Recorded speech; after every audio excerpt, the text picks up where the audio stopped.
Samantala sa kaugnay pa rin na balita, alamin pa natin ang ilan pang mga pangyayari sa tanggapan ng COMELEC ngayong unang araw ng paghahain ng Certificate of Candidacy. Mula sa COMELEC, ihahatid sa atin yan ang aming kasamang si Julius de Samburon live.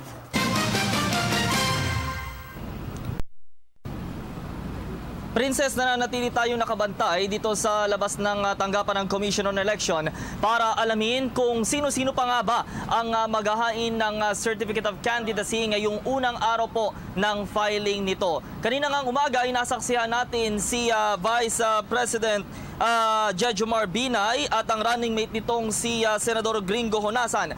Matagal-tagal din nga naging usap-usapan ang nasabing tandem ng Binay at Honasan, kung saan ay ngayon na lamang din halos nalaman ng iba at ng publiko ang nakatambal ng Vice Presidente. Kasama ni Binay ang kanyang mga anak na sina Senadora Nancy Binay, Representative Abby Binay at dismissed Makati Mayor Junjun Binay. Sa pag-alis ng bingo tandem sa COMELEC ay sinalubong sila ng kanilang mga taga-suporta at ang iba'y niyapos pa ang pangalawang Pangulo. Namataan din dito sa labas din ng COMELEC ang ilang mga politiko, ilang na rin si dating Bulacan Governor Obet Pagdanganan. Nakita din natin dito, Princess, si Buhay Party List Representative Lito Atienza na inaasahang maghahain muli ng kanyang kandidatura bilang kongresista ng Buhay Party List, kasama si first nominee Velarde at third nominee Mel Robles. Sa ngayon ay nananatiling peaceful pa naman at mapayapa itong harapan ng COMELEC mula sa loob at sa labas. Inaasahan may mga iba kasing politiko na ngayong hapon, ngayong after lunch, maghahain ng kanilang mga Certificate of Candidacy. Samantala, Princess, naghain din ang kandidatura kaninang umaga sa pagkapangulo si dating TESDA Chief Buboy Sihuko. Isa si Sihuko sa mga maagang nagtungo dito sa COMELEC. Matapos ang kanyang paghahain ng COC ay agad itong lumabas at nakisalamuha mga supporters. Isang bata din ang kanyang kinarga at niyapos. Ayon kay Sihuko, pagtutuunan niya ang pagbibigay ng trabaho para sa mga Pilipino. Narito ang kanyang pahayag.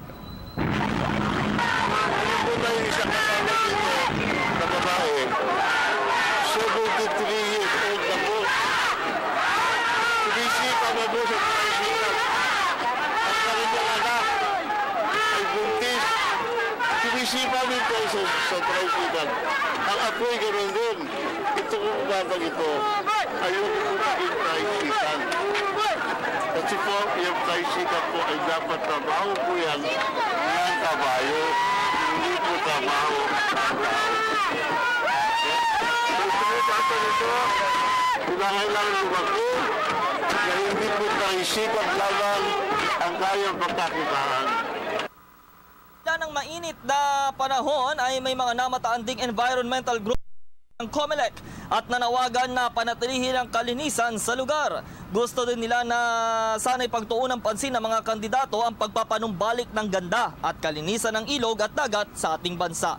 Sa ngayon, Princess, hanggang alas 5 pa ngayong hapon, inaasahang magtatapos ang COC filing at inaasahan na may mga susunod pang kandidatong magtutungo dito. At suspended din po, paalala po sa mga kababayan natin na suspended din po ang voters registration ngayong araw at ibabalik po ito sa Oktubre 17 at magtatapos po. Paalala ito ito paalala ni COMELEC Chairman Andres Bautista na hanggang sa Oktubre 31 na lamang ang voters registration biometrics. Princess?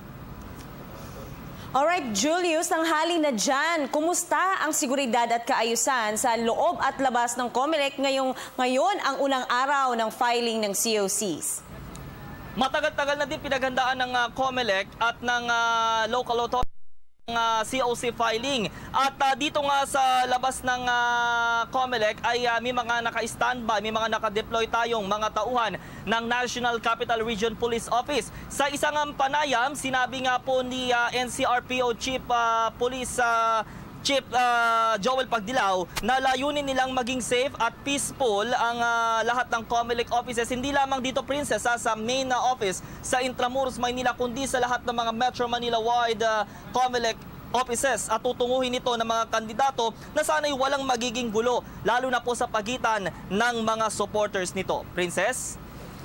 Julius, nakita natin sa iyong balita na may mga nag-file na ng kanilang mga candidacies, kasama na dyan si Vice President Jejomar Binay. Pero may mga nakikita ka bang mga local officials din na nag-file ng kanilang COC?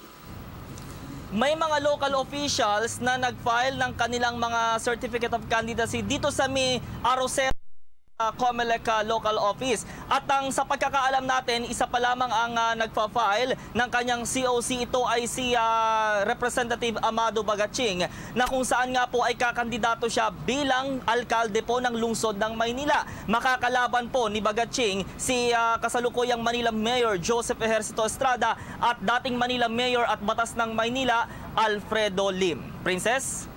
Julius, mabigyan na rin natin ng update ang ating mga kababayan, lalo na yung may mga paaralan, mga opisina malapit dyan sa may COMELEC. Kumusta naman ang lagay ng trapiko sa paligid ng COMELEC kasunod ng pagdagsangan ng mga supporters at ng mga kandidato?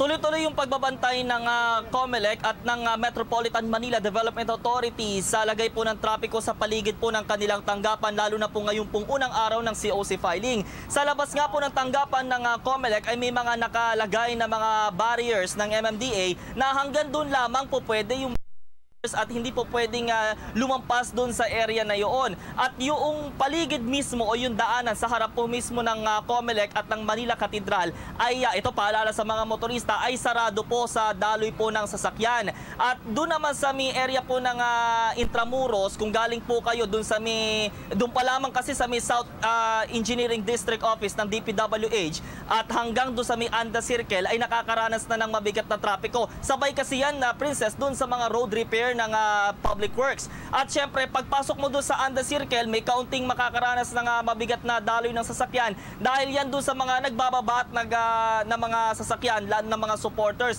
ng mga kandidato dito sa area na ito. Pero generally, ay umuusad naman at nagiging tuloy-tuloy ang daloy ng sasakyan dito sa paligid ng COMELEC area. Princess? Okay. Alright, kanina kasi Julius, nakita din natin sa ibang mga balita na dinagsanga hindi lang ng mga supporters etong mga nilang mga COC, kundi maging ng mga media at nagkaroon nga ng medyo may kunting kaguluhan. Ngayon ba may mga bagong pinatutupad na media guidelines ulit sa loob ng tanggapan ng COMELEC upang maiwasan itong mga ganitong abala? Isa lamang yung nalaman nating guidelines o yung isa lamang yung guidelines na sinabi sa atin ng COMELEC bago tayo sumayin papawid, Princess. Bawal po na mag-interview dun mismo sa loob ng tanggapan ng COMELEC. Kanina nga nagsabi si Chairman Bautista na may mga pasaway pa rin tayo mga kasamahan. Pero meron kasi kaming designated area na nandun lamang yung mga media entities na doon lamang sa may harapan ng COMELEC area at doon sa may pinakadulo, doon sa may kinatatayuan ng ating kasamang si Ria Fernandez, nandoon kasi yung podium na doon nagsasagawa ng mga press briefing na minsan doon tumatayo yung mga kandidato para maghayag ng kanilang plataforma. Yun lamang yung mga inilagay na media area na pagsasagawaan ng mga panayam at bawal yung mga ambush interview. Pero doon sa labas, may mga pwede naman at doon sa may harapan lang mismo ng tanggapan ng COMELEC hanggat doon sa may kinaroroonan ng mga supporters. At syempre, mahigpit yung seguridad doon sa pagpasok sa loob ng tanggapan dahil chinecheck kung meron kang accreditation, meron yung mga sticker na ibinibigay yung COMELEC na to make sure na ikaw ay registered na pumasok na media entity na mag-cover doon sa loob ng COMELEC area. Princess? Maraming salamat sa iyo, Julius Disamburon.